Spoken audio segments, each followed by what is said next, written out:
हिंदी में यूपीएससी की तैयारी से संबंधित प्रोग्राम्स को देखने के लिए सब्सक्राइब करें स्टडी IQIAS हिंदी। नगर पालिका में हमने देखा कि हर राज्य में नगर पालिका का 3 स्तर संविधान ने डिफाइन किया है और वो 3 स्तर क्या है? संक्रमणशील क्षेत्र में नगर पंचायत, और ब्रैकेट में लिखा है कि चाहे कोई भी नाम हो, इसका मतलब हर राज्य में अलग अलग नाम होगा। तो संक्रमणशील क्षेत्र में नगर पंचायत, ये नगर पंचायत वाला जो लेवल है संक्रमणशील इसलिए कहा जा रहा है क्षेत्र क्योंकि ये रूरल से अर्बन की तरफ डेवलप हो रहा है। आपने कई गांवों को देखा होगा जो अब गांवों की तरह नहीं रह गए हैं बल्कि शहर की तरह बन गए हैं। मार्केट हो गया है, वहां पर रोड की कनेक्टिविटी बहुत बढ़िया है, बिजली की कनेक्टिविटी बहुत बढ़िया है और रेवेन्यू जनरेट करने लगे हैं वो सारे एरियाज मिला के। तो संक्रमणशील क्षेत्र वो है जो गांव से शहर की तरफ बढ़ रहा है। उस क्षेत्र में नगर पंचायत या कोई भी नाम हो, ठीक है, शहर में तब्दील हो रहा है, चेंज हो गया है। छोटे शहरी क्षेत्र जो हैं उसके लिए नगर परिषद और बड़े शहरी क्षेत्र के लिए नगर निगम। ठीक, जैसे जो लोग बड़े शहरों में रहते हैं वहां नगर निगम होता है। यह बात समझ में आ गई। लेकिन जहां औद्योगिक प्रतिष्ठान, इंडस्ट्रियल एस्टेब्लिशमेंट अगर नगरपालिका वाली सारी सेवाएं मुहैया करा रहा है जिन इलाकों में, वहां पर नगरपालिका नहीं बनेगा। यह एक एक्सेप्शन है जो संविधान में ही दिया हुआ है। जैसे टाटा नगर, टाटा नगर में वहां का जो नगरपालिका वाला सारा काम करता है वो औद्योगिक प्रतिष्ठान खुद ही करता है। वही पानी की सप्लाई करता है, ठीक है, वही कचरा उठवाता है, वही साफ सफाई करवाता है, वही वाटर सप्लाई करता है। तो जो काम नगरपालिका का होता है वो सारा काम वो औद्योगिक प्रतिष्ठान करता है, वो इंडस्ट्रियल एस्टेब्लिशमेंट करता है। तो तीनों चीजें याद रखनी है। संक्रमणशील क्षेत्र के लिए नगर पंचायत चाहे कोई भी नाम हो, छोटे शहरी क्षेत्र के लिए नगर परिषद, बड़े शहरी क्षेत्र के लिए नगर निगम। और औद्योगिक प्रतिष्ठान जहां नगरपालिका से संबंधित सारी सेवाएं दे रहे हैं या आगे का प्लान भी है देने का, उन सारे क्षेत्रों में नगरपालिकाएं नहीं बनेंगी। फिर आ जाइए कैसे स्थानों का संरचना क्या होगी नगरपालिका की। भाई सभी स्थान प्रत्यक्ष निर्वाचन द्वारा भरेंगे। संरचना हो गया, ये कैसे सीट्स भरेंगे वो देखिए। सभी सीट्स प्रत्यक्ष निर्वाचन द्वारा भरेंगे, ठीक पंचायत की तरह। प्रादेशिक निर्वाचन क्षेत्र से चुनाव होगा, प्रत्यक्ष निर्वाचन होगा ना, वार्ड में प्रत्यक्ष निर्वाचन के जरिए वार्ड प्रत्याशी बहुत सारे खड़े होंगे, उसमें इलेक्शन होगा, वार्ड का जो पार्षद चुना जाएगा, काउंसलर चुना जाएगा फाइनली। तो सीट्स जो होंगे वो सारे प्रत्यक्ष निर्वाचन से भरे जाएंगे और जहां चुनाव होगा वो क्या होगा? वार्ड होगा। राज्य विधानमंडल अगर कानून बनाकर किन किन लोगों को नगरपालिका में शामिल कर सकता है, तो पहली चीज है नगरपालिका के प्रशासन में जो विशेष ज्ञान रखने वाला व्यक्ति है या फिर जिसको बहुत अच्छा अनुभव है, एक्सपर्ट है, उसको शामिल किया जा सकता है राज्य के विधानमंडल द्वारा। जो कानून बनाया जाएगा उसके जरिए उसको नगरपालिका में शामिल किया जाएगा। ध्यान रखने वाली बात है, संविधान साफ साफ कहता है इनको वोटिंग राइट्स नहीं होगा। नगरपालिका के अधिवेशनों में ये एक्सपर्ट लोग जो अलग से शामिल किए गए हैं उनको वोटिंग राइट्स नहीं होगा। दूसरी बात, लोकसभा के सांसद और विधायक जो उस निर्वाचन क्षेत्र से संबंधित हैं जहां नगरपालिका अंशतः या पूर्णतः समाविष्ट हो। तीसरी बात, राज्यसभा का सांसद या वहां का विधान पार्षद MLC, ये भी नगरपालिका में शामिल हो सकते। कैसे? राज्य के विधानमंडल के विधि के द्वारा, कानून के द्वारा। और चौथी बात, वार्ड समिति से अलग कोई समिति अगर बनी है तो उसके अध्यक्ष भी नगरपालिका के मेंबर हो सकते हैं अगर कानून इसकी इजाजत देता है तो। ठीक है, यही सारी बात हमने कही थी। और फिर हमने यह भी देखा था कि भाई अगर राज्य का कानून चाहे तो ये राज्य विधानमंडल विधि के द्वारा उपबंध कर सकेगा कि नगरपालिका के अध्यक्ष के निर्वाचन की रीति क्या होगी। इसका उपबंध भी विधानमंडल विधि द्वारा करेगा। ठीक, चलिए फिर हमने देखा था वार्ड समितियों के बारे में कि वार्ड समितियां क्या हैं। 3 लाख से ज्यादा आबादी वाले किसी भी नगरपालिका क्षेत्र में एक या एक से ज्यादा वार्ड को मिलाकर वार्ड समिति बनाई जाएगी। याद है ना कल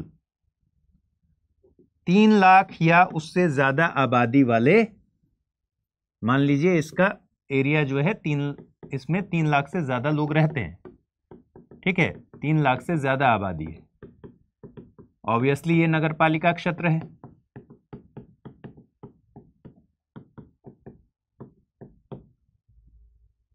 जो बहुत बड़े गांव होते हैं वहां 10,000 लोग रहते हैं, बहुत बड़े गांव। अमूमन गांवों में कितने लोग रहते हैं? और सोचिए इस क्षेत्र में अगर 3 लाख से ज्यादा या 1 लाख भी आबादी है अगर, तो वो नगरपालिका ही क्षेत्र होगा, गांव वाला तो नहीं होगा, अर्बन होगा। अब यहां नगरपालिका क्षेत्र में भी एक क्लॉज है कि 3 लाख से ज्यादा आबादी वाला जो नगरपालिका क्षेत्र है वहां वार्ड समिति बनाई जाएगी। वार्ड समिति किसको कहेंगे?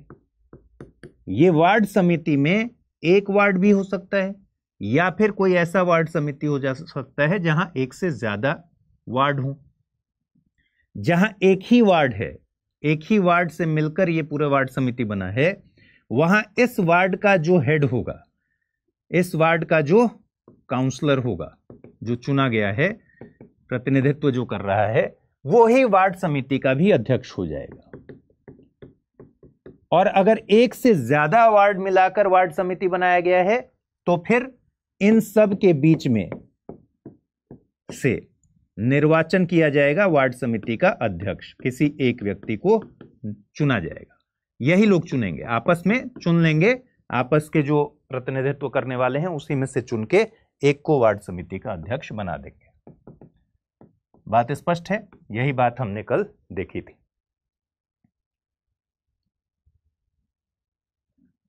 ठीक है, चलिए अब ये वार्ड समिति तो बन गई भाई। वार्ड समिति की संरचना क्या होगी? तो वार्ड समिति की संरचना का भी जिम्मा राज्य की विधानमंडल को तय करना है, विधि के द्वारा कानून बनाकर इन वार्ड समिति की संरचना क्या होगी, इसके प्रादेशिक क्षेत्र क्या होंगे।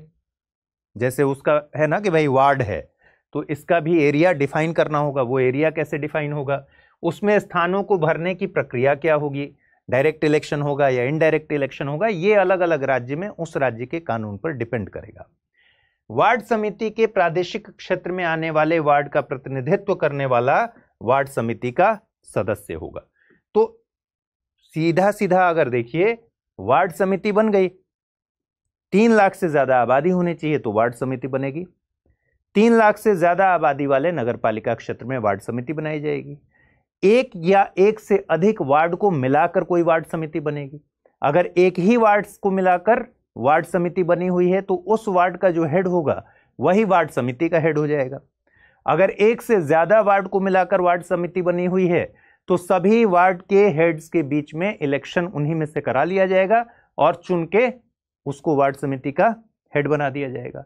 वार्ड समिति की संरचना क्या होगी, उसमें स्थान कैसे भरे जाएंगे, उसका एरिया क्या डिफाइन होगा, ये सब कानून के द्वारा तय होगा, राज्य विधानमंडल के कानून के द्वारा तय होगा। ठीक है। और वार्ड समिति के एरिया में आने वाले वार्ड का जो प्रतिनिधित्व कर रहा है वो वार्ड समिति का सदस्य होगा। ठीक है। यूपीएससी की तैयारी का हर दिन कीमती होता है और हर कल की राह आज से ही बनती है। तो क्या आपने प्रतिज्ञा ली है अपने आईएएस सपने को साकार करने की? स्टडी IQ लेकर आया है यूपीएससी लाइव फाउंडेशन हिंदी प्रतिज्ञा बैच 2026, जहां कराई जाएगी प्रीलिम्स से लेकर इंटरव्यू तक की पूरी तैयारी, वो भी रणनीतिक गहराई के साथ और सही मार्गदर्शन के साथ। इस बैच में आपको मिलेंगी 1000+ घंटों की लाइव और रिकॉर्डेड कक्षाएं, 1-to-1 personalised mentorship, daily current affairs, test series और सीसेट का कंप्लीट कवरेज, प्रीलिम्स और मेंस रेसिडेंशियल प्रोग्राम यानी PRP और MRP डिसिप्लिन के साथ फोकस भी, इंटरव्यू गाइडेंस प्रोग्राम, IGP, अंतिम दौर तक स्टडी IQ आपके साथ रहेगा। और इतना ही नहीं, प्रीलिम्स में सफल होने पर मिलेगा पूरा फीस वापस, टॉप स्कोरर को मिलेगा 11,000 रुपए का नगद पुरस्कार। अब तय कीजिए, आप सिर्फ सपना देखेंगे या उसके लिए स्टडी IQ के साथ मिलकर प्रतिज्ञा निभाएंगे। यूज करें कोड अमृत लाइव और पाएं मैक्सिमम डिस्काउंट हमारे गोल्ड, प्लैटिनम और डायमंड बैचेस पर। अगर अब भी कोई सवाल हो तो डिस्क्रिप्शन में दिए गए लिंक पर क्लिक करें या मुझे सीधा मेल करें amrit@studiiq.com पर। यूपीएससी 2026 आपकी प्रतिज्ञा, हमारा मार्गदर्शन। चलिए, निरर्हताएं बिल्कुल सेम है कि राज्य के विधानमंडल के निर्वाचनों के प्रयोजन के लिए जो विधि बनाई गई होगी वो, लेकिन कोई मतलब दो ही एक्ट है, एक जिसके तहत ऑलरेडी डिस्क्वालिफिकेशन होता है वो, या फिर राज्य के विधानमंडल द्वारा बनाई गई किसी विधि द्वारा अगर डिस्क्वालिफिकेशन होता है वो। मैंने बताया था आरपीए के तहत अगर डिस्क्वालिफिकेशन होता है तो फिर वो व्यक्ति नगरपालिका का सदस्य बनने के लिए डिस्क्वालीफाई हो जाएगा।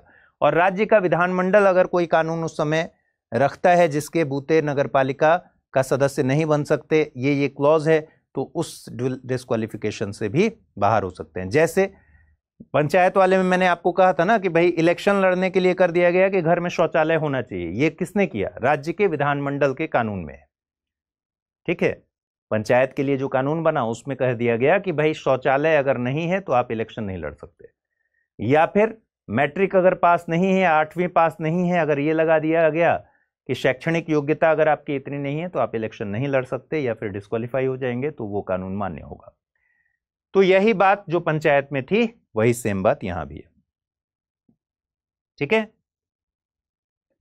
निर्हरता का किसी प्रश्न पर निर्हरता से ग्रस्त है या नहीं, इस प्रश्न पर ऐसा अथॉरिटी निर्णय लेगा जो राज्य का विधानमंडल विधि द्वारा निर्धारित करे। चलिए, शक्तियां, अधिकार और उत्तरदायित्व। नगर पालिकाओं की भी शक्तियां, उत्तराधिकार और उत्तरदायित्व ये सब कुछ वही हैं जो पंचायत वाली हैं, तो मैं इसको स्किप कर रहा हूं, ठीक है। कर आरोपित करने की शक्ति और उनकी निधियां ये भी सेम वही है जो पंचायत में है। ऐसे कर, शुल्क, पथकर, टोल टैक्स, फीस उद्ग्रहित करना, संग्रहित करना और विनियोजित करना, एप्रोप्रिएट करना, जिसके लिए नगरपालिका को ऐसी प्रक्रिया के अनुसार ऐसे निर्बंधनों के अधीन रहते हुए प्राधिकृत कर सकेगा। ये सब कुछ आप पंचायत में पढ़ चुके हैं, तो अब यहां दोबारा पढ़ने की जरूरत नहीं। वित्त आयोग, एक ही वित्त आयोग है जो पंचायतों के लिए भी काम करता है और नगरपालिकाओं के लिए भी काम करता है। वित्त आयोग भी सेम है, ठीक। चलिए, लेखाओं की परीक्षा, ऑडिट, अकाउंट्स का ऑडिट, सेम बात लिखी हुई है कि राज्य का विधानमंडल विधि द्वारा नगरपालिकाओं के अकाउंट्स के रखे जाने और ऐसे अकाउंट्स के ऑडिट करने के बारे में उपबंध कर सकेगा। निर्वाचन, सेम, राज्य निर्वाचन आयोग जो पंचायतों के लिए निर्वाचन नामावली तैयार करती है वही नगरपालिकाओं के लिए भी निर्वाचन नामावली तैयार करती है और निर्वाचन करवाती है। राज्य निर्वाचन आयोग में ही निहित है। इनफैक्ट यहां लिखा भी हुआ है कि भाई नगरपालिकाओं के लिए कराए जाने वाले सभी निर्वाचनों के लिए निर्वाचक नामावली तैयार कराने का और उन सभी निर्वाचनों के संचालन का अधीक्षण करना, सुपरविजन करना, निर्देशन करना, डायरेक्शन देना, नियंत्रण करना, कंट्रोल करना, ये सब अनुच्छेद 243 टर्म में विनिर्दिष्ट राज्य निर्वाचन आयोग में ही निहित है, ठीक है। इस संविधान के उपबंधों के अधीन रहते हुए किसी राज्य का विधानमंडल कानून बनाकर नगरपालिकाओं के निर्वाचनों से संबंधित सभी विषयों से संबंध में उपबंध कर सकेगा। ये सब कुछ सेम है। संघ राज्य क्षेत्रों पर लागू होना, ये भी सेम है। संघ राज्य क्षेत्रों पर इस भाग के सारे उपबंध लागू होंगे। राष्ट्रपति पब्लिक नोटिफिकेशन के द्वारा यह निर्देश दे सकेगा कि इस भाग के उपबंध किसी संघ राज्य क्षेत्र या उसके किसी भाग में ऐसे अपवाद और ऐसे चेंजेस के होंगे जो वो नोटिफिकेशन में विनिर्दिष्ट करे। यही सेम बात पंचायत में भी लिखी हुई थी, यही सेम बात यहां भी लिखी हुई है, ठीक है। चलिए, अब यहां आपको इस वाले आर्टिकल को देखना है। यहां अंतर है, जहां अंतर है वहां हम रुक जाएंगे। इस भाग का कतिपय क्षेत्रों को लागू ना होना, इस भाग की कोई भी बात अनुच्छेद 244 के खंड 1 में विनिर्दिष्ट अनुसूचित क्षेत्रों और खंड 2 में विनिर्दिष्ट जनजातीय क्षेत्रों को लागू नहीं होगा। पंचायत में भी सेम बात आपने पढ़ी है। दूसरी बात, इस भाग के किसी बात का यह अर्थ नहीं लगाया जाएगा कि वह पश्चिमी बंगाल राज्य के दार्जिलिंग जिले के पर्वतीय क्षेत्रों के लिए उस समय प्रवृत्त किसी विधि के अधीन गठित दार्जिलिंग गोरखा पर्वतीय परिषद के कृत्यों और शक्तियों पर प्रभाव डालती है। अब आप ध्यान कीजिए दोनों में अंतर क्या है। पंचायत के लिए जब हमने देखा कि किन क्षेत्रों पर पंचायत के प्रावधान यानी भाग 9 के प्रावधान लागू नहीं होंगे, और नगर पालिका के लिए हम देख रहे हैं कि किन क्षेत्रों पर भाग 9A या भाग 9क के प्रावधान लागू नहीं होंगे, यही देखना है। पंचायत में हमने देखा शेड्यूल्ड एरिया 244, तो अब आप पढ़ चुके हैं। 244(1) में जो अनुसूचित क्षेत्र हैं,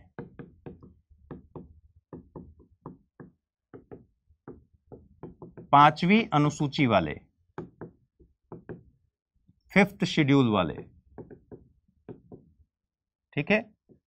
और जनजातीय क्षेत्र 244(2) के तहत जो दिया हुआ है, जनजातीय ट्राइबल एरियाज, ये कौन वाले हैं? 6वीं अनुसूची वाले, 6th शेड्यूल वाले।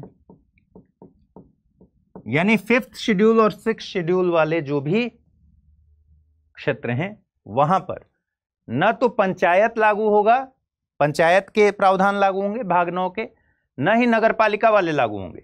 यहां सेम बात है दोनों में, अनुसूचित क्षेत्रों में और जनजातीय क्षेत्रों में, यानी अनुसूची 5 के क्षेत्र और अनुसूची 6 के क्षेत्र में पंचायत वाले प्रावधान भाग 9 के प्रावधान उपबंध लागू नहीं होंगे, और नगर पालिका भाग 9 में जो भी उपबंध हैं वो भी इन क्षेत्रों पर लागू नहीं होंगे। ध्यान दीजिए वहां क्या दिया था कि संसद चाहे तो अनुसूचित क्षेत्रों तक भाग 9 को क्या कर सकती है? कानून बनाकर विस्तार कर सकती है। और तब हमने पढ़ा कि सिर्फ अनुसूचित क्षेत्र के लिए पेशा कानून बनाया गया, ठीक है, panchayat extension to scheduled areas 1996 act. बाकी और कोई कानून नहीं बनाया, अभी सिर्फ यही एक कानून बना है, पेशा। म्युनिसिपैलिटी का, नगर पालिका का विस्तार नहीं किया गया है किसी भी एरिया में, ठीक है। तो पहला तो यह है कि 244(1) और 244(2) में जो क्षेत्र दिए गए हैं जो कि शेड्यूल्ड एरियाज और ट्राइबल एरियाज हैं, अनुसूची 5 और अनुसूची 6 के क्षेत्र हैं, वहां न तो भाग 9 के प्रावधान लागू होंगे न ही भाग 9 के प्रावधान लागू होंगे। दूसरा, दार्जिलिंग, पश्चिम बंगाल के दार्जिलिंग गोरखा पर्वतीय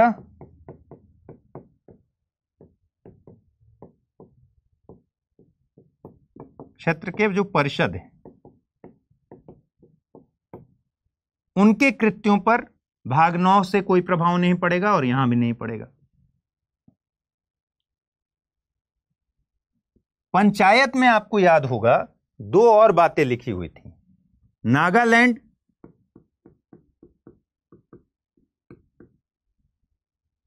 इसी में मिटा के लिख रहा हूं, ठीक है। पंचायत में 2 और बातें लिखी हुई थी जो नगर पालिका में नहीं लिखी हुई हैं। वो क्या क्या बातें हैं? नागालैंड, मेघालय, मिजोरम, इन राज्यों में भी पंचायत भाग 9 के प्रावधान लागू नहीं होंगे। दूसरा, मणिपुर के जो पर्वतीय क्षेत्र हैं, मणिपुर के पर्वतीय क्षेत्र, हिल एरियाज,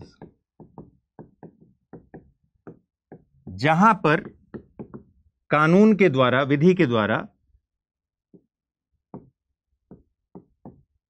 पर्वतीय परिषद बने हुए हैं, काउंसिल बने हुए हैं, हिल एरिया काउंसिल्स बने हुए हैं, वहां भी भाग 9 के प्रावधान लागू नहीं होंगे। और ये दोनों नगर पालिका में नहीं लिखे हुए हैं, यानी ये इस एक्ट में नहीं है, ठीक है, इस आर्टिकल में नहीं है। तो दोनों में अंतर समझ में आ गई। अब एक इंपॉर्टेंट है जिला योजना समिति, जो एक्सक्लूसिव है, जो वहां था ही नहीं। यहां दो चीजें आपको समझनी है। पहली चीज है जिला योजना के लिए समिति, district planning committee, DPC, district planning committee.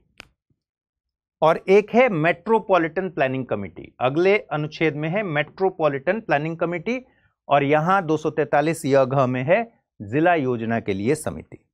तो डिस्ट्रिक्ट प्लानिंग कमेटी को समझ लीजिए, फिर मेट्रोपॉलिटन प्लानिंग कमेटी को समझ लेंगे, और उसके बाद कुछ चीजें हैं जिसको देख लेंगे तो क्लास खत्म हो जाएगी।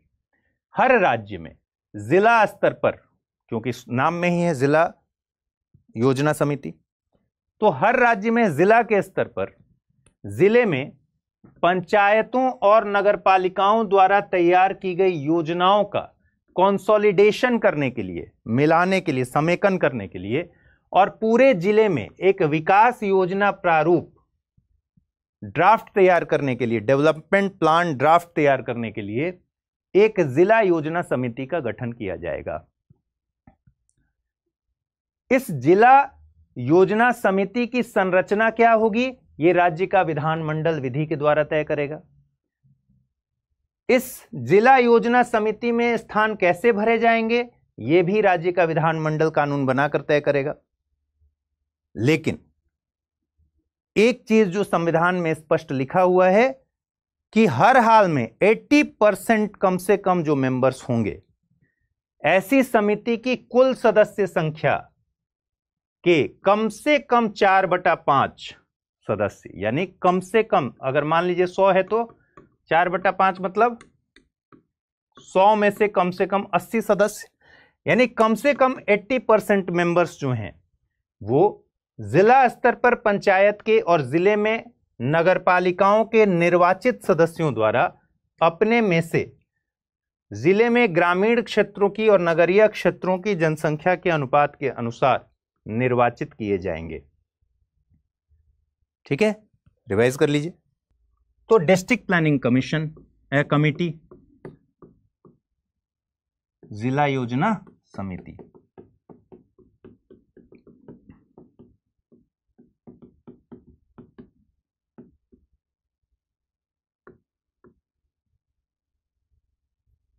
ठीक है। क्या काम है इसका? एक डिस्ट्रिक्ट है, आपके जिले में सिर्फ शहरी इलाका है या गांव भी है, ग्रामीण इलाका भी है?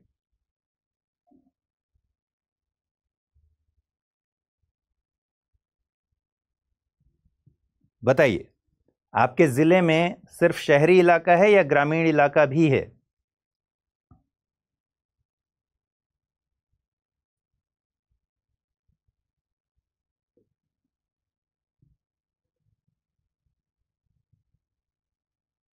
ग्रामीण इलाका भी होगा और शहरी भी इलाका होगा, और दोनों जिले में ही होंगे। यहां बात किस बारे में की जा रही है? जिला योजना समिति, यानी पूरे जिले की प्लानिंग के लिए एक कमेटी। तो जाहिर सी बात है उसमें गांव भी आएंगे और शहर भी आएंगे। इसका मतलब यह है कि इसमें पंचायत भी रहेंगे, पंचायतों की योजना बनी है, ठीक है, और नगर पालिकाओं ने भी योजना बनाई है।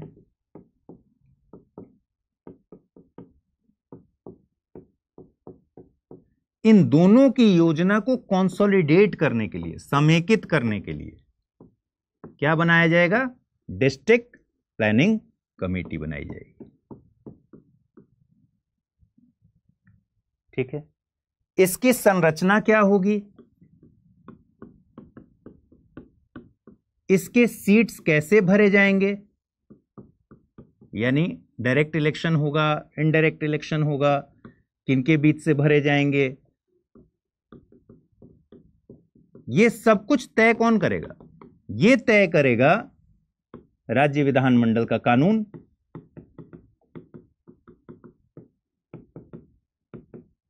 लेकिन इसके टोटल मेंबर्स में से कम 4/5 यानी कि 80% कम से कम मेंबर्स कौन होंगे? पंचायतों से और नगरपालिकाओं के जो निर्वाचित सदस्य हैं। ठीक, तो क्या कह रहा है, कम से कम 4/5 सदस्य यानी कम से कम 80% सदस्य जिला स्तर पर पंचायत के और जिले में नगरपालिकाओं के निर्वाचित सदस्यों द्वारा अपने में से चुने जाएंगे। ठीक है, जिला स्तर पर पंचायतों के, इसका मतलब क्या हो गया, 4/5 लोग जो चुने जाएंगे यानी कि 80% कम से कम जो इसमें सदस्य चुने जाएंगे वो जिले के पंचायत के लेवल, पंचायत में जिले के लेवल यानी जिला परिषद लेवल के,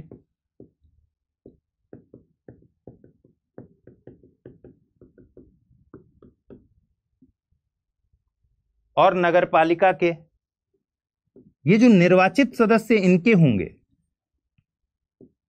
इनमें से चुने जाएंगे। अब एक सवाल ये है कि ठीक है भाई, पंचायत वाले निर्वाचित सदस्य और नगरपालिका के निर्वाचित सदस्य अगर चुनेंगे तो कितने पंचायतों से चुने जाएंगे और कितने नगरपालिका से चुने जाएंगे। जिस रेशियो में मान लीजिए 60% आबादी शहरी है और 40% आबादी ग्रामीण है पंचायतों वाली, लेट से 10 सीट हैं, 10 सीट हैं जो इनको भरना है, तो 6 सीट शहरी नगरपालिका वाले, 4 सीट होंगे जो पंचायतों के प्रतिनिधि आएंगे। ठीक है,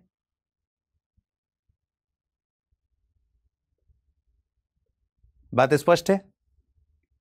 तो हर राज्य में जिला स्तर पर जिले में पंचायत और नगरपालिका द्वारा जो योजनाएं तैयार की गई हैं उनको कंसोलिडेट करने के लिए और पूरे जिले के लिए एक विकास योजना प्रारूप तैयार करना यानी डेवलपमेंट प्लान ड्राफ्ट तैयार करने के लिए क्या बनाया जाएगा, जिला योजना समिति बनाई जाएगी। जिला योजना समितियों की संरचना राज्य का विधानमंडल विधि द्वारा तय करेगा। जिला योजना समिति में स्थान कैसे भरे जाएंगे ये प्रोसेस भी राज्य का विधानमंडल तय करेगा, लेकिन कुल सदस्य संख्या के कम से कम 4/5 यानी जिला डिस्ट्रिक्ट प्लानिंग कमेटी के मेंबर्स का 80% से ज्यादा, कम से कम 80% जो मेंबर्स होंगे वो नगरपालिकाओं के निर्वाचित सदस्यों के द्वारा और पंचायत के निर्वाचित सदस्यों के द्वारा, ठीक है, जिला स्तर पर पंचायत के निर्वाचित सदस्यों के द्वारा अपने में से चुने जाएंगे। बात स्पष्ट है। चलिए, जिला योजना से संबंधित ऐसे कृत्य जो ऐसी समितियों को सौंपे जाएं, राज्य का विधानमंडल उसके बारे में भी उपबंध करेगा कि भाई इनको कौन से कार्य सौंपे जाएंगे। ठीक है, वो प्रोसेस जिससे इन समितियों के अध्यक्ष चुने जाएंगे ये भी राज्य का विधानमंडल तय करेगा कि इनके अध्यक्ष कैसे चुने जाएंगे। बात स्पष्ट है। चलिए, हर जिला योजना समिति विकास योजना प्रारूप तैयार करेगी, आपको पता है, लेकिन उस विकास योजना प्रारूप को तैयार करने में किन चीजों का ध्यान रखेगी यह संविधान में लिखा गया है। विकास योजना प्रारूप को क्या लिखेंगे, डेवलपमेंट प्लान ड्राफ्ट। ठीक है, तो डेवलपमेंट प्लान ड्राफ्ट बनाने में योजना समिति ध्यान रखेगी किन किन बातों का, इसको देख लीजिए।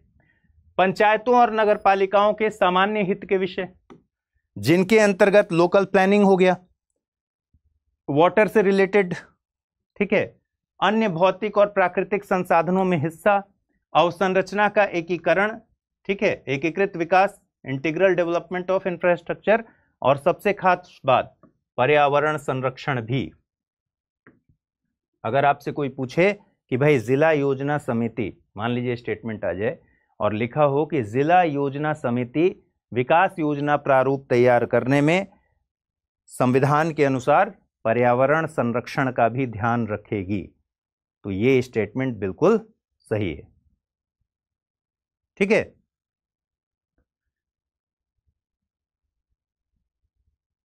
समझ में आ रही बात। जिला योजना समिति विकास योजना प्रारूप बनाएगी, उसको बनाने में किन किन बातों का ध्यान रखेगी। तो पंचायत और नगरपालिका के जो जनरल इंटरेस्ट वाले विषय हैं, लोकल प्लानिंग हो गया, वाटर हो गया, ठीक है। अन्य जो नेचुरल रिसोर्सेज हैं उसमें हिस्सेदारी की बात हो गई, इंफ्रास्ट्रक्चर रिलेटेड बातें हो गई, और पर्यावरण संरक्षण, इन सारी चीजों का वो ध्यान रखेगी योजना का प्रारूप बनाने में। उपलब्ध वित्तीय या अन्य संसाधनों की मात्रा का ध्यान रखेगी। ऐसी संस्थाओं और संगठनों से परामर्श करेगी जिन्हें राज्यपाल आदेश द्वारा विनिर्दिष्ट करे। ठीक।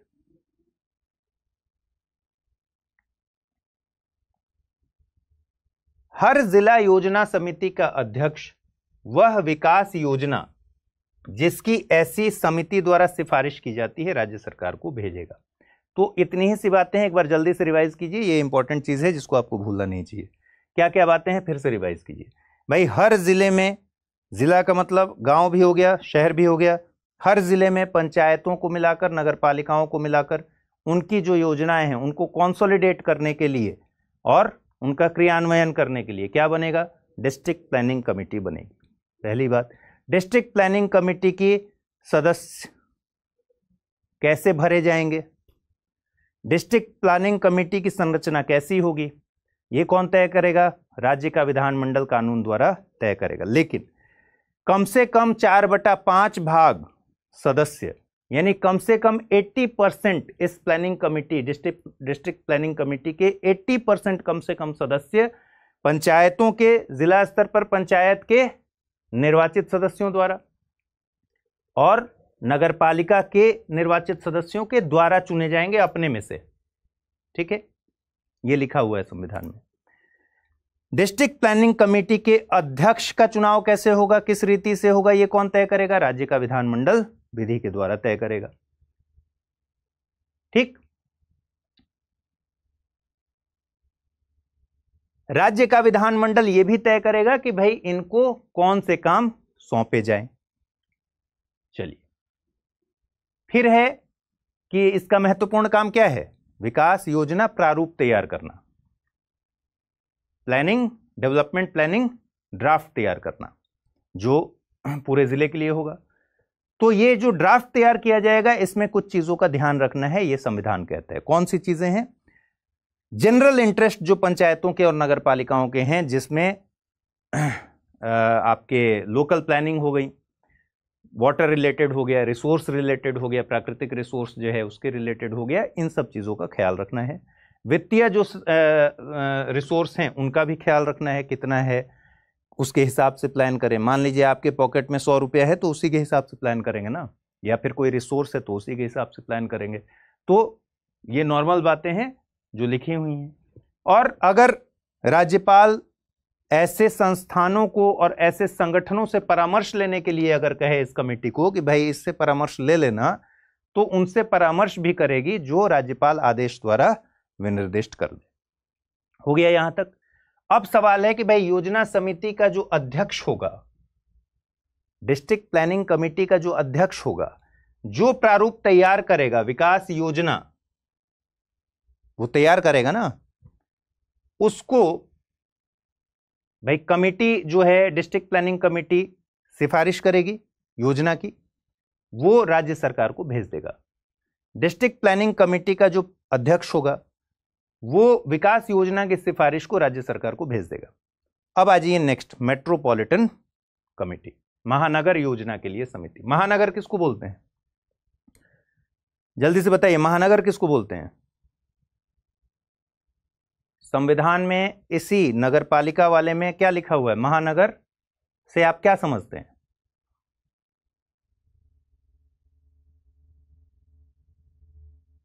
दस लाख से ज्यादा आबादी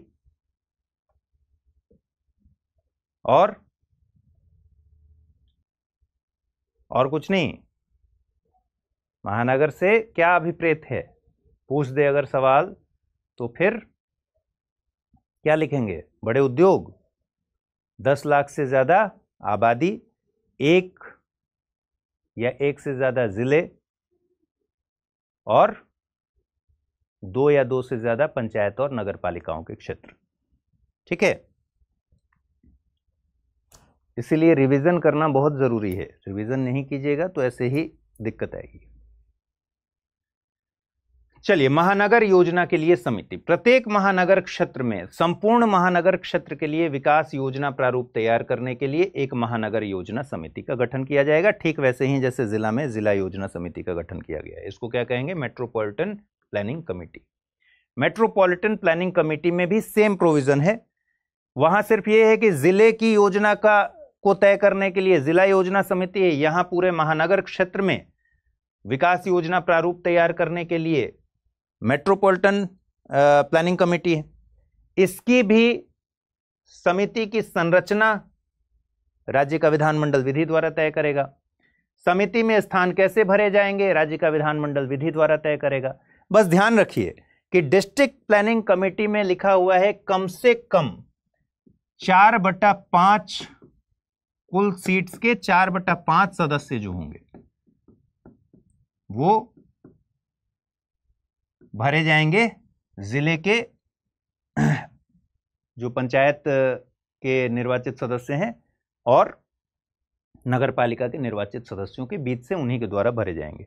यहां कह रहा है महानगर वाले में कि महानगर योजना समिति के कम से कम 2/3 सदस्य महानगर क्षेत्र में नगर पालिकाओं के निर्वाचित सदस्यों और पंचायतों के अध्यक्षों द्वारा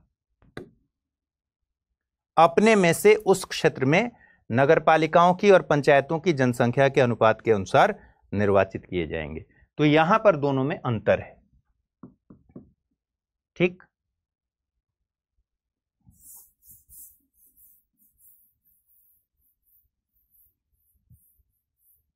क्या अंतर है दोनों में?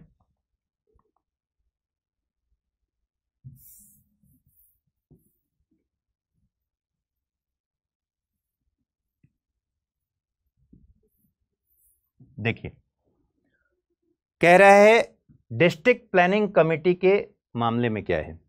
डिस्ट्रिक्ट प्लानिंग कमेटी में कह रहा है कि डिस्ट्रिक्ट प्लानिंग कमेटी की कुल सदस्य संख्या, हैंग कर गया क्या? डिस्ट्रिक्ट प्लानिंग कमेटी की कुल सदस्य संख्या के कम से कम 4/5 यानी एटलीस्ट 80% सदस्य जिला स्तर पर पंचायत के यानी जिला परिषद के स्तर पर निर्वाचित जो सदस्य हैं और जिले में नगर पालिकाओं के निर्वाचित सदस्य अपने में से चुनेंगे। लेकिन यहां कह रहा है एमपीसी में कि ऐसे समिति के कम से कम 2/3 सदस्य महानगर क्षेत्र में नगर पालिकाओं के निर्वाचित सदस्यों और पंचायतों के अध्यक्षों द्वारा अपने में से चुनेंगे। और अनुपात क्या होगा? पंचायतों और नगर पालिकाओं की जनसंख्या के अनुपात के अनुसार सीट्स में अनुपात डिसाइड होगा। तो ये एक फैक्टर आपको याद रखना है। डीपीसी डिस्ट्रिक्ट प्लानिंग कमेटी के सदस्य कम से कम 4/5 सदस्य यानी कम से कम 80% सदस्य कौन चुनेंगे? जिला के स्तर पर यानी जिला परिषद के स्तर पर पंचायत के जो निर्वाचित सदस्य हैं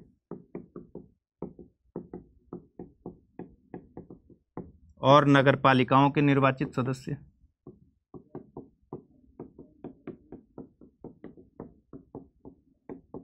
अपने में से चुनेंगे। रेशियो क्या होगा? ग्रामीण और शहरी पंचायत और नगर पालिका की जो आबादी का रेशियो है उसी रेशियो में ये सदस्य भरे जाएंगे।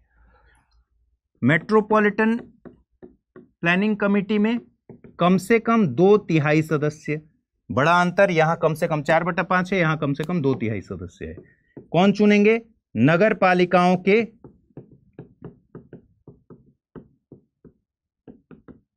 निर्वाचित सदस्य और यहां पंचायतों के अध्यक्षों द्वारा, ध्यान दीजिए यहां अध्यक्षों लिखा हुआ है, चुने जाएंगे। ठीक है, चलिए अपने में से हैं। फिर एक और अंतर है जो वहां था ही नहीं। डिस्ट्रिक्ट प्लानिंग कमेटी में यह नहीं लिखा था कि भाई भारत सरकार और राज्य सरकार का तथा ऐसे संगठनों और संस्थाओं का प्रतिनिधित्व जो ऐसी समितियों को सौंपे हुए कृत्यों को कार्यान्वित करने के लिए जरूरी समझा जाए। यह प्रोविजन नहीं था कि राज्य का विधानमंडल ये उपबंध कर सकेगा, ठीक है, यहां से पढ़िए, राज्य का विधानमंडल विधि द्वारा निम्नलिखित बातों का उपबंध कर सकेगा कि ऐसी समितियों में भारत सरकार और राज्य सरकार का प्रतिनिधित्व रहे या ऐसे संगठनों और संस्थाओं का प्रतिनिधित्व रहे जो इस कमेटी को अपने काम करने के लिए जरूरी हो। ठीक है, फिर बाकी सारा सेम है। महानगर क्षेत्र के लिए योजना और समन्वय से संबंधित ऐसे कृत्य जो ऐसे समितियों को सौंपे जाएं, ये भी उपबंध राज्य का विधानमंडल करेगा।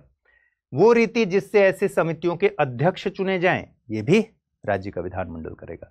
तो डिस्ट्रिक्ट प्लानिंग कमेटी और मेट्रोपॉलिटन प्लानिंग कमेटी में दो बेसिक अंतर है। पहला, सदस्यों में जो क्लॉज दिया हुआ है कम से कम वहां 4/5 है, यहां कम से कम 2/3 है। वहां जिला परिषद, जिला स्तर पर पंचायत के सदस्यों द्वारा और नगर पालिकाओं के निर्वाचित सदस्यों द्वारा चुनाव हो रहा है, उनमें से निर्वाचित हो रहे हैं। और यहां पर पंचायतों के अध्यक्षों और नगर पालिकाओं के निर्वाचित सदस्यों के बीच से वो चुने जाएंगे, वही लोग चुनेंगे। दूसरा एक बड़ा अंतर है कि भारत सरकार और राज्य सरकार का प्रतिनिधित्व इस कमेटी में शामिल हो सकता है, इसका भी उपबंध किया जाएगा राज्य के विधानमंडल द्वारा। और प्लस ऐसे संगठन और संस्थाओं का भी प्रतिनिधित्व किया जा सकता है जो मेट्रोपॉलिटन प्लानिंग के लिए जो ड्राफ्ट बन रहा है उसके लिए इनको जरूरी हो। बाकी सब कुछ सेम है। ठीक है, वही बात है, विकास योजना प्रारूप तैयार करने में किन किन बातों का ध्यान रखना है। महानगर क्षेत्र में नगर पालिकाओं और पंचायतों द्वारा तैयार की गई योजनाओं का ध्यान रखना है। नगर पालिकाओं और पंचायतों के सामान्य हित के विषय जिसके अंतर्गत स्थानिक योजना, जल, अन्य भौतिक प्राकृतिक संसाधनों में हिस्सा बटाना, अवसंरचना का एकीकृत विकास और पर्यावरण संरक्षण है। भारत सरकार और राज्य सरकार द्वारा निश्चित समस्त उद्देश्य और प्रायोरिटीज, ये दोनों चीजें नहीं है। वही महानगर क्षेत्र में नगर पालिकाओं और पंचायतों द्वारा तैयार की गई योजनाओं के बारे में ध्यान रखना है और भारत सरकार और राज्य सरकार द्वारा जो ऑब्जेक्टिव्स तय किए गए हैं, जो प्रायोरिटीज तय किए गए हैं, उनका ध्यान रखना है। ठीक है, ठीक, बाकी ये सब ऑलमोस्ट सेम है। और मेट्रोपॉलिटन जो कमेटी है, प्लानिंग कमेटी, उसका अध्यक्ष उस रिपोर्ट को सौंप देगा राज्य सरकार को, उस सिफारिश को सौंप देगा राज्य सरकार को। चलिए, ये भी सेम है। विद्यमान विधियों और नगर पालिकाओं का बने रहना, ये आपको पता है ऑलरेडी। और निर्वाचन संबंधी मामलों में न्यायालयों के हस्तक्षेप का वर्जन, ये भी आपको पता है ऑलरेडी। अब आइए जल्दी से इसको खत्म करते हैं।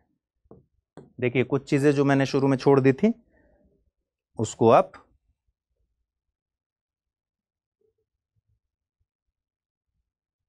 खत्म कर लेते हैं। ठीक है, 74वें संविधान संशोधन अधिनियम 1992 द्वारा नगर पालिका को संवैधानिक दर्जा दिया गया है, अर्बन सेल्फ गवर्नेंस या अर्बन गवर्नेंस जिसको बोलते हैं। संविधान का भाग 9A नगर पालिका से संबंधित है, पंचायत से नहीं। पंचायत से तो भाग 9 पंचायत और भाग 9A क्या, नगर पालिका। संविधान में अनुच्छेद 243P से 243ZG तक नगर पालिका से संबंधित है, भाग 9A में। 74वें संविधान संशोधन से अनुसूची 12 जोड़ा गया जो संविधान के अनुच्छेद 243W से संबंधित है। इसमें 18 सब्जेक्ट हैं, ठीक वैसे ही जैसे अनुसूची A11 जो था वो पंचायत से रिलेटेड 29 उसमें सब्जेक्ट थे, और अनुसूची 12 में नगर पालिका से रिलेटेड 18 सब्जेक्ट दिए गए। ठीक है, 18 विषय दिए गए। भारत में 8 प्रकार की शहरी स्थानीय सरकारें हैं। ये 8 प्रकार कौन कौन से हैं इसको समझ लीजिए। नगर निगम, नगर पालिका, अधिसूचित क्षेत्र समिति, नगर क्षेत्र समिति, कैंटोनमेंट बोर्ड या छावनी परिषद जिसको कहते हैं, परिषद कर लीजिए, बोर्ड भी कह सकते हैं। कैंटोनमेंट एरिया आपको पता है ना, जहां सैन्य टुकड़ियां स्थायी रूप से रहती हैं उसको कैंटोनमेंट बोर्ड कहते हैं, कैंटोनमेंट एरिया कहते हैं। फिर टाउनशिप, पोर्ट ट्रस्ट जो बंदरगाह वाले एरिया हैं उनमें सिविल आबादी के सहूलियतों के लिए, नागरिक सुविधाओं के लिए। विशेष प्रयोजन एजेंसी जो विशेष प्रयोजन से बनाए जाते हैं, जैसे आवासीय बोर्ड, प्रदूषण नियंत्रण बोर्ड, ये सब विशेष प्रयोजन से बनाए जाते हैं। तो ये 8 प्रकार की शहरी स्थानीय सरकारें, लोकल गवर्नेंस हैं। ठीक है, चलिए केंद्रीय स्तर पर शहरी स्थानीय सरकार के विषय को निम्नलिखित 3 मंत्रालयों की देखरेख में पूरा किया जाता है। राज्यों के मामले में आवास और शहरी मामलों के मंत्रालय, छावनी बोर्डों के मामले में रक्षा मंत्रालय, ठीक है, केंद्र शासित प्रदेशों के मामले में गृह मंत्रालय। तो 3 मंत्रालय इसमें इन्वॉल्व है केंद्र के स्तर पर। कौन कौन से हैं? शहरी आवास और शहरी मामलों का मंत्रालय केंद्र में, रक्षा मंत्रालय क्योंकि छावनी बोर्ड्स जो होते हैं वो रक्षा मंत्रालय के अंतर्गत ऑपरेट होते हैं, और गृह मंत्रालय जो कि यूटीज में नगरपालिका से संबंधित प्रावधानों को रन करते हैं। तो ये तीनों मंत्रालय इसमें इन्वॉल्व है। ऐतिहासिक आधार क्या है भाई? भारत में पहला नगर निगम मैंने बताया था मद्रास में, ठीक है, 1687 में बना। बंबई और कलकत्ता नगर निगम बना 1726 में। लॉर्ड मेयो ने संकल्प में वित्तीय विकेंद्रीकरण पर स्थानीय स्व सरकारी संस्थानों के विकास की कल्पना की, ठीक है। लॉर्ड रिपन, जिसको लोकल गवर्नेंस का फादर बोलते हैं, भारत में स्थानीय स्वशासन का मैग्ना कार्टा या भारत में स्थानीय स्वशासन के जनक के तौर पर जानते हैं, उन्होंने 1882 में एक संकल्प पारित किया। फिर 1999 के भारत सरकार अधिनियम में जब द्वैध योजना आई, ठीक है, द्वैध शासन हुआ, तो स्थानीय स्वशासन को एक जिम्मेदार भारतीय मंत्री के प्रभार के तहत हस्तांतरित विषय बना दिया गया। आप हिस्ट्री में ये सारी चीजें पढ़ेंगे। छावनी अधिनियम पारित हुआ 1924 में, जिसको अब निरस्त कर दिया गया है, और अब छावनी कैंटोनमेंट एक्ट है 2006 का, ठीक है, यह निरस्त हो चुका है। 1935 का भारत सरकार अधिनियम, जिसमें प्रांतीय स्वायत्तता योजना के अंतर्गत स्थानीय स्वशासन को प्रांतीय विषय घोषित किया गया। यह पूरा अभी तक का डेवलपमेंट था। और उसके बाद आज़ादी मिल गई। आज़ादी के बाद आपको पता है राजीव गांधी सरकार ने 65वें संविधान संशोधन विधेयक के द्वारा, जिसको नगरपालिका विधेयक भी कहते हैं, कोशिश की कि इसको संवैधानिक दर्जा दिया जाए, लेकिन लोकसभा में पास हुआ, राज्यसभा में ये बिल पास नहीं हो पाया और खत्म हो गया। फिर वीपी सिंह की सरकार आई 90 में। वीपी सिंह ने पुनः संशोधित करके नगरपालिका विधेयक को लोकसभा में पेश किया, लेकिन सरकार गिर गई और फाइनली ये पारित नहीं हो पाया। नरसिम्हा राव की सरकार में सितंबर 1991 में लोकसभा में संशोधित विधेयक को पेश किया गया। 1992 में 74वें संविधान संशोधन अधिनियम के रूप में उभरा और 1993 में इसको इंप्लीमेंट किया गया। ये अभी तक का इसका पूरा इतिहास है, ठीक है। अब भारत में 8 प्रकार के शहरी स्थानीय निकाय हैं, उनको देख लीजिए। मैंने बताया नगर निगम, नगर पालिका, अधिसूचित क्षेत्र समिति, नगर क्षेत्र समिति, छावनी बोर्ड, टाउनशिप, पोर्ट ट्रस्ट और विशेष प्रयोजन वाले जो अभिकरण हैं, ठीक।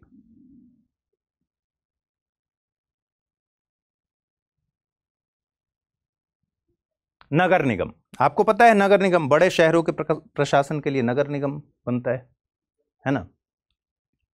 नगर निगम में 3 अथॉरिटीज हैं। 3 अथॉरिटीज कौन कौन है?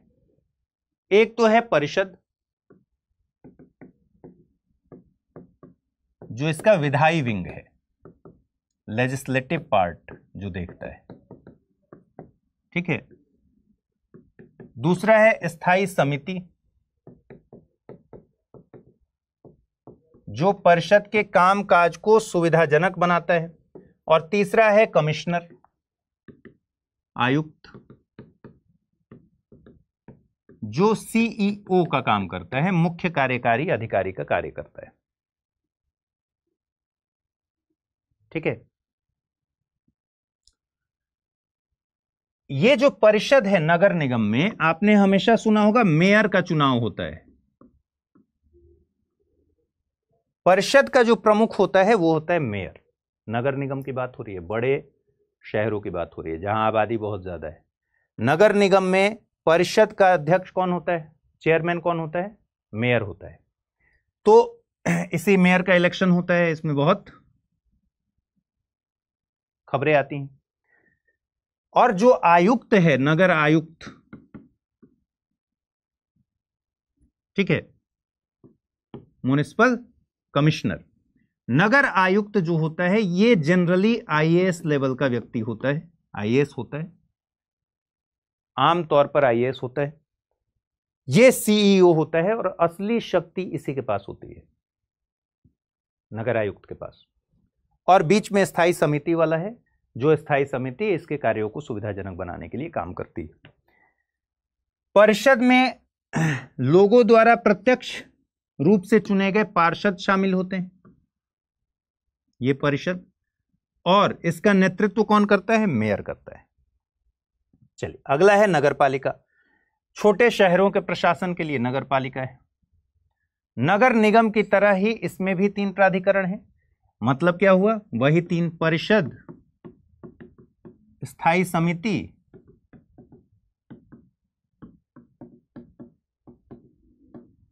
और तीसरा है सीईओ। ठीक है, सेम संरचना है। 3 अथॉरिटीज जो हैं उसमें बस नाम ये चेंज हो जाएगा कि परिषद के प्रमुख को मेयर नहीं कहेंगे, यहां कहेंगे अध्यक्ष। स्थायी समिति का कार्य वही है और आयुक्त के स्थान पर हो गया सीईओ, मुख्य कार्यकारी अधिकारी। ठीक है, या इसी को मुख्य नगरपालिका अधिकारी भी कहते हैं। और ये सब आबादी और आकार के आधार पर वर्गीकरण है, या फिर कुछ स्पेशल, जैसे छावनी, कैंटोनमेंट एरिया में स्पेशल अरेंजमेंट है, तो अलग अलग रिक्वायरमेंट के आधार पर ये 8 तरीके से बटा हुआ है। ठीक है, अब है नोटिफाइड एरिया के लिए कमिटी, अधिसूचित क्षेत्र के लिए कमिटी, जिसको अधिसूचित क्षेत्र समिति कहते हैं। इसके नाम ही में है अधिसूचित, इसका मतलब नोटिफाई किया गया है। ठीक, न तो ये किसी कानून के तहत बना है, न ही ये निर्वाचित निकाय है, इसको नोटिफाई किया गया है कि ये बॉडी एक काम करेगी। और ये सारे क्या काम करेंगे, नगरपालिकाएं वाली सुविधाएं अलग अलग नाम से अलग अलग क्षेत्र में इंप्लीमेंट करेंगे। 2 प्रकार के क्षेत्रों के प्रशासन के लिए एक अधिसूचित क्षेत्र समिति बनाई गई है। कौन कौन, एक ऐसा क्षेत्र जो औद्योगिकरण के वजह से तेजी से विकसित हो रहा था, शहर है, और दूसरा कि अभी तक नगरपालिका के गठन के लिए सभी शर्तों को वो पूरा नहीं करता कोई नगर, लेकिन राज्य सरकार के लिए बड़ा ही इंपॉर्टेंट है। तो 2 ऐसे क्षेत्र जिसके लिए अधिसूचित क्षेत्र समिति बनाई गई। पहला, एक ऐसा एरिया जो तेजी से औद्योगिक विकास की वजह से उस शहर में डेवलपमेंट हो रहा है, तो वहां अधिसूचित क्षेत्र समिति का गठन कर दिया गया। एक ऐसा एरिया जो नगरपालिका बनाने के लिए तो अभी एकदम बिल्कुल फिट नहीं है, लेकिन राज्य सरकार के हिसाब से उसका इंपॉर्टेंस बहुत है, तो वहां भी अधिसूचित क्षेत्र समिति बना दिया गया। अधिसूचना द्वारा बनाया गया बॉडी है। ठीक है, तो राज्य सरकार जो है ये पूरी तरह से नॉमिनेटेड बॉडी है। जो भी इसके मेंबर्स हैं सब राज्य सरकार ने नॉमिनेट किए हुए हैं। न ही निर्वाचित निकाय है और न ही सांविधिक निकाय है। अगला है नगर क्षेत्रीय समिति। छोटे कस्बों के लिए बनाया गया है नगर क्षेत्रीय समिति। क्या है ये, एक अलग अधिनियम बनाया गया और उसके जरिए नगर क्षेत्रीय समिति की व्यवस्था की गई। काम सबका वही है। ठीक है, नगरपालिका वाली सुविधाएं सिविल जो नागरिक जो रहते हैं उनके लिए सुविधाएं, वही सारी सुविधाएं जो अनुसूची 12 में दी गई हैं। ठीक है, वो जल से रिलेटेड हो या फिर सफाई से रिलेटेड हो, इस तरह के जो काम हैं जो कि आप जानते हैं ऑलरेडी। ये एक अर्ध नगर पालिका आधिकारिक इकाई है या फिर उप नगर पालिका आधिकारिक इकाई है। छोटे कस्बों के लिए सीमित संख्या में नागरिक कार्य इसको सौंपे जाते हैं, जैसे कि जल निकासी हो गया, सड़कें हो गई, स्ट्रीट लाइटिंग वगैरह का काम इसको सौंपा जाता है। राज्य सरकार पूर्ण रूप से या आंशिक रूप से इसको नामित भी रख सकती है और निर्वाचित भी रख सकती है। ठीक है, फिर है छावनी परिषद। छावनी परिषद आते ही रक्षा मंत्रालय याद आना चाहिए। छावनी क्षेत्र में जो सिविल आबादी है उसके लिए छावनी परिषद की स्थापना की जाती है। छावनी क्षेत्र का मतलब है जहां सैन्य टुकड़ियां स्थायी रूप से बसी हुई। जैसे दिल्ली में अगर कोई रहता है तो दिल्ली कैंटोनमेंट वाला इलाका, दिल्ली कैंट जिसको आप बोलते हैं, और उसका मेट्रो स्टेशन भी है, वो कैंटोनमेंट इलाका है, तो वहां सैन्य टुकड़ियां स्थायी रूप से रहती हैं, वो छावनी इलाका है। तो छावनी इलाकों में जो एडमिनिस्ट्रेशन है सिविल आबादी के लिए वो छावनी परिषद को दिया गया है। ठीक है, केंद्र सरकार ने छावनी अधिनियम 2006 के प्रावधानों के तहत इसको स्थापित किया है। ऑब्वियसली जो हमने देखा छावनी अधिनियम 1924 में ही पारित हुआ था अंग्रेजों के जमाने में, उसको निरस्त करके अब छावनी अधिनियम 2006 है जिसके अकॉर्डिंग ये पूरी व्यवस्था चलती है। केंद्र सरकार के रक्षा मंत्रालय के दायरे में छावनी परिषद आती हैं और छावनी परिषद के सदस्य आंशिक रूप से निर्वाचित और आंशिक रूप से नामांकित होते हैं। ध्यान दीजिए, छावनी परिषद का हेड कौन होगा? जो उस कैंट एरिया का सैन्य, कैंट एरिया में जो भी सैन्य प्रमुख होगा, सैन्य प्रमुख भारत का नहीं, उस छावनी को जो हेड कर रहा होगा वही इस परिषद का भी हेड होगा। ठीक है, छावनी परिषद में निर्वाचित जो सदस्य हैं उनका कार्यकाल 3 वर्ष तक रहता है और जो नामित सदस्य हैं वो लंबे समय तक रहते हैं। छावनी परिषद के कार्यकारी अधिकारी की नियुक्ति भारत के राष्ट्रपति द्वारा होती है, ये बात ध्यान रखनी है। ठीक है, यानी सरकार करती है। नगरीय क्षेत्र सार्वजनिक उद्यमों द्वारा यानी पीएसयूज के द्वारा, गेल, भेल, ये सब सुने हैं ना आप, जो पीएसयू हैं, सार्वजनिक उद्यम हैं, उनके द्वारा अपने कर्मचारियों और श्रमिकों को नागरिक सुविधा प्रदान करने के लिए स्थापित किया गया है नगरीय क्षेत्र। ये एक निर्वाचित निकाय नहीं है। बेसिकली क्या होता है कि जो ये सार्वजनिक उद्यम हैं वो अपने ब्यूरोक्रेसी के जरिए ही इसको डील करते हैं, तो निर्वाचित निकाय नहीं है। सभी सदस्यों की नियुक्ति उद्यम द्वारा ही की जाती है, यानी जो पीएसयू है वही, पब्लिक सेक्टर अंडरटेकिंग जिसको बोलते हैं, वही व्यवस्था करता है। रिकॉर्डेड नहीं है भाई योगी राज जी।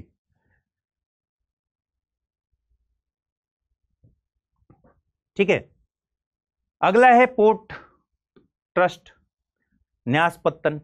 संसद के एक अधिनियम द्वारा इसको बनाया गया है।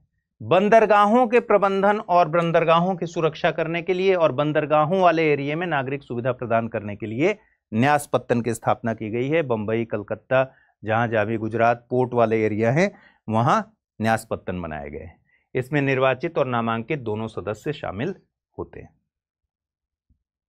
ठीक है, फिर है विशेष उद्देश्य के लिए अभिकरण। विशेष उद्देश्य के लिए अभिकरण जो कार्य आधारित हैं, क्षेत्र आधारित नहीं है, जैसे प्रदूषण नियंत्रण के लिए बोर्ड, आवासीय बोर्ड, जल के लिए बोर्ड, विद्युत आपूर्ति बोर्ड, ये सब एक स्पेसिफिक कार्य के लिए बोर्ड बनाए गए हैं और वो उसका एडमिनिस्ट्रेशन संभालते हैं। तो ये कार्य आधारित गठित होते हैं। विशेष उद्देश्य के लिए जो अभिकरण है ये क्षेत्र आधारित नहीं है।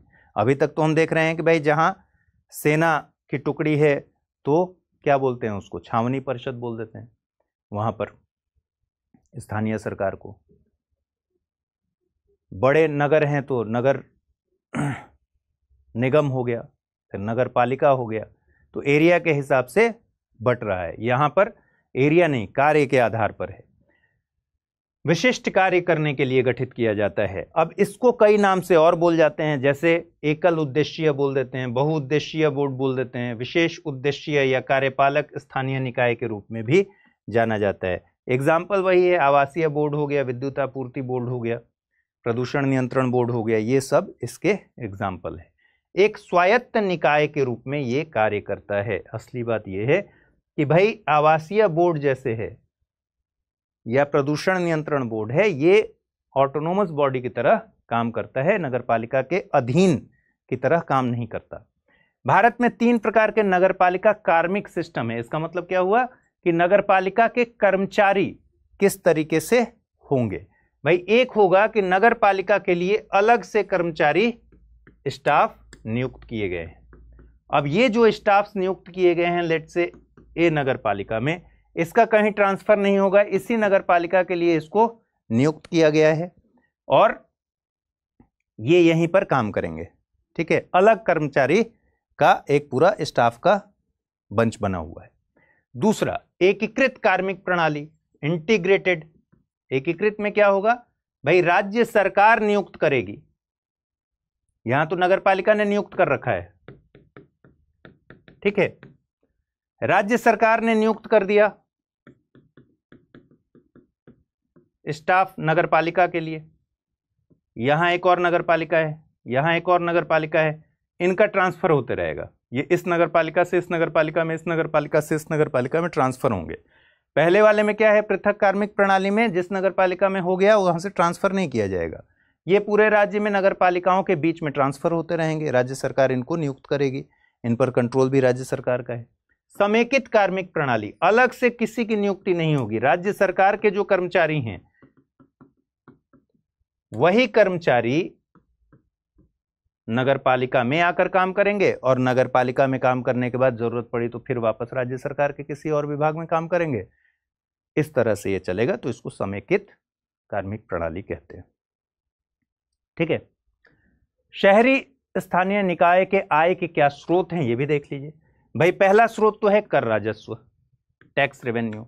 जैसे आप जानते हैं शहरी स्थानीय निकायों द्वारा कौन कौन से कर लिए जाते हैं, मनोरंजन कर हो गया, फिल्म देखने जाते हैं ना, मनोरंजन टैक्स, एंटरटेनमेंट टैक्स हो गया।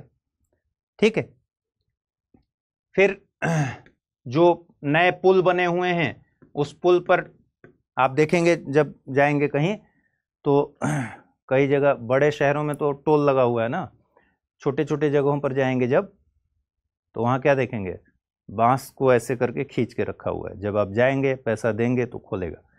तो पुल पर टोल टैक्स,